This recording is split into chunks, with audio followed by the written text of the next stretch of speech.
Howdy, folks. This is Conscious Mosaic, Ing Venning speaking to you. I want to talk today about Tiger Kings. It's one of my favorite series, one of my favorite documentaries. You might say, why are you analyzing a documentary series on an arts analysis channel? But I think it's completely appropriate, and I think it talks to us about the nature of storytelling in reality. For me, at the center of the arts is this idea that they're works of the imagination, and I definitely think that that is what Tiger King is, a work of the imagination that talks to us about the nature of reality. So, going to talk real quick about a couple of my points of view.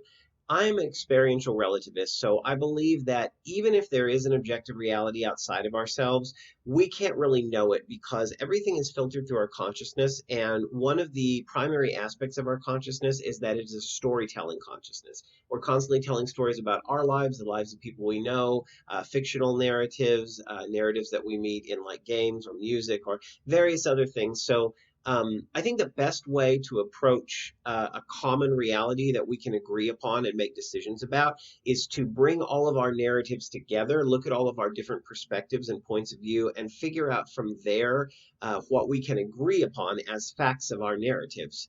Because I don't think there's an objective reality outside of ourselves that we can know. And I think we're fooling ourselves if we say, oh, there's objective reality and we all have to adhere to it, because the people that tend to do that, they tend to be very dictatorial about what reality is supposed to be. They tend to be fundamentalists and people that want to force us to embrace their view of reality.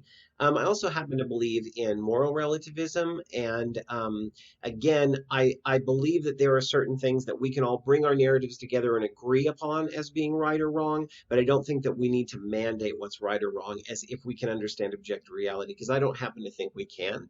I think Tiger King is a great lens for looking at the relativistic nature of experience and what we extrapolate from it. And I think one of the reasons for this is, Tiger King brings together all these narratives that are all these different people's realities. And we have to try to figure out what's true or false, what we believe and don't believe by being presented with all these stories. So, for instance, we have Joe Exotic's point of view. And he has allies that sometimes agree with him, sometimes don't about what's been happening. We have, and having to do with how he's running his business and the various, FBI involvement in his life and things like that. His assassination attempt on Carol Baskin, if there was one. We also have the point of view of Carol Baskin and the speculation from various different people about whether or not she killed her husband. We have what she says, what her current husband says, as opposed to, what maybe cops say, or what Joe Exotic and his allies say. And we also have, and one of the most fascinating, I will say characters in this narrative, even though it's a documentary, one of the most fascinating characters I think is Rick Kirkham, who is the guy who comes in to help Joe Exotic with his internet show and improve the production values and reach a wider audience and try to market it to more people.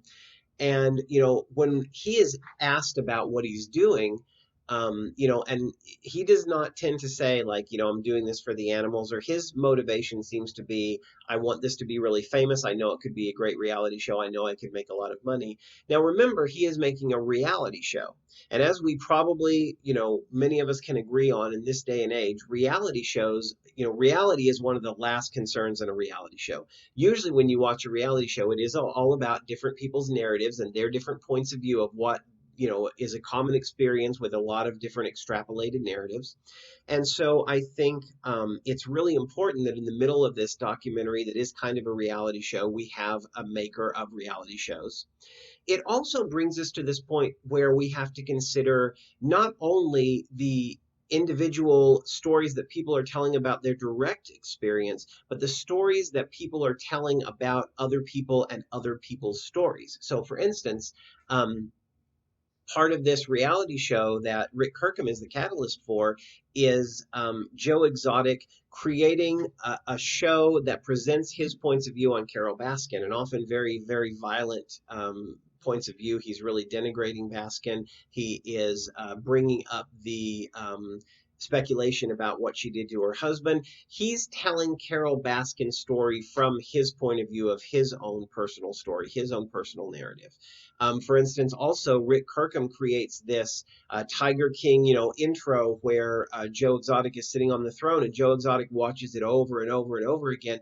And so, what Kirkham has done in that instance is he's framed a reality about the person who's experiencing the reality, but he's telling a story about Joe Exotic to Joe Exotic. So he basically allows Joe Exotic to personify himself as this character, somebody that most people would agree is a person that he's not really, and present it to himself. So even self-storytelling, or the storytelling of how we tell our stories to ourselves, comes up in what Kirkham is doing with this reality show.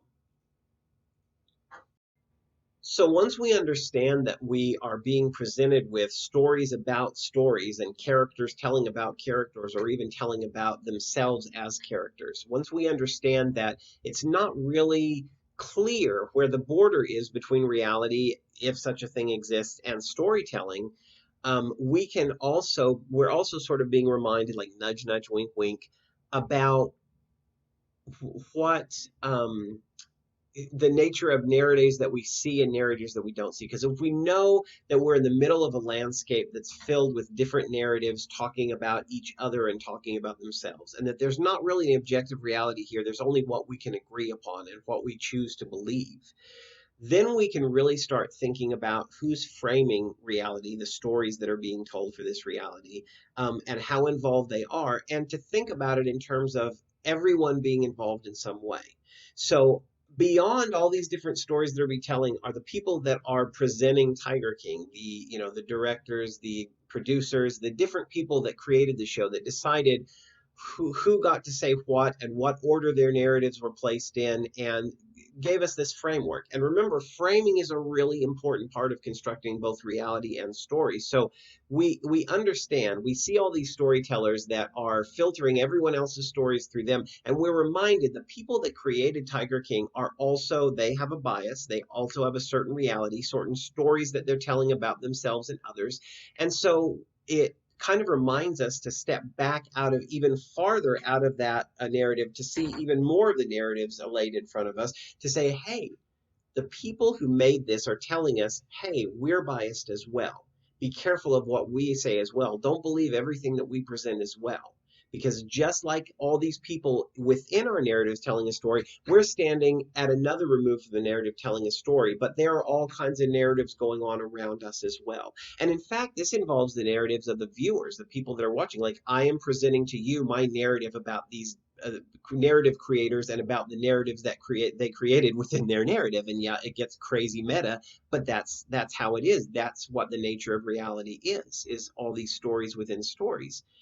And so I think also, if these presenters are standing out at one remove and saying, hey, by the way, we're involved in the story, we have to think about everybody that's involved and whether or not they get a voice. And the characters that don't have a voice, that are being exploited over and over again by pretty much every storyteller involved in Tiger King, is the animals. We don't really see their point of view, their narrative. And if you think about it, even if you have a storyteller who's really committed to trying to figure out what animal consciousness is like and to present it, and for me, the ultimate example of this is Richard Adams. I think Richard Adams does a great job of looking at animals and trying to figure out what their consciousness is like, but he's still human, and he's still filtering their narratives through human consciousness. Just the fact that he writes novels about animals, a novel is a very human construct. Animals don't write novels. And so the way that he's framing the story and the storytelling is through through an anthropomorphized perspective. So we have to understand that with Tiger King, because over and over and over again, the tigers and other animals are being referenced, yes, but we don't get to see their unique point of view. The story is always utilizing them, exploiting them, but it's never about them. And I hope we come away from Tiger King wondering what storytellers were allowed to participate and what stories were not. Either they weren't allowed to participate, or we could not see the story filtered through their type of consciousness. Because tigers and other animals need help. We need to get them out of zoos and parks and back into their native habitat, and we need to allow them to reproduce so that they can build their biodiversity again. And I hope that With Tiger King being about the nature of storytelling and reality, we can say, hey, we need to consider the perspectives that are not included, the voiceless ones, the ones who are not getting to participate as storytellers. And it's the animals in this case. We need to do something to make their lives better. We need to try to construct a narrative where they do get to tell stories as well, just like everyone else should have a right to tell a story.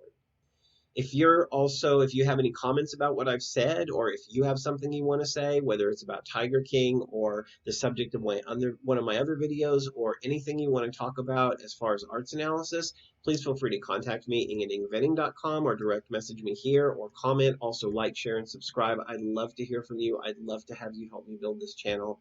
Everyone have a fantastic day, and don't forget the animals.